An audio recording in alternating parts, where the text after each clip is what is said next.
Saurabh Koratkar TV9 मराठीमध्ये आपलं स्वागत। केंद्र सरकारकडून शेतकऱ्यांसाठी महत्त्वाचे निर्णय घेण्यात आले आहेत।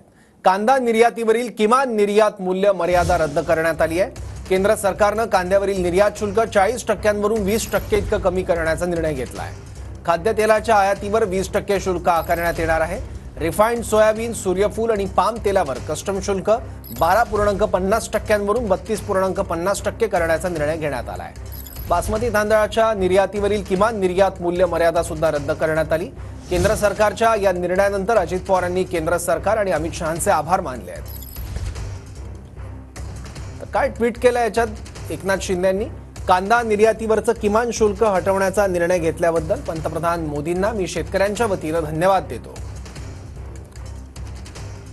कांद्यावरील निर्यात बंदी अगोदरच उठवण्यात आली होती, मात्र निर्यात शुल्क लावण्यात आलं होतं।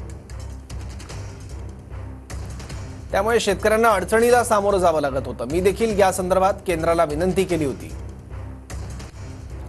किमान निर्यात शुल्क हटवण्याच्या निर्णयामुळे महाराष्ट्रातील हजारो कांदा उत्पादकांना मोठा दिलासा मिळाला।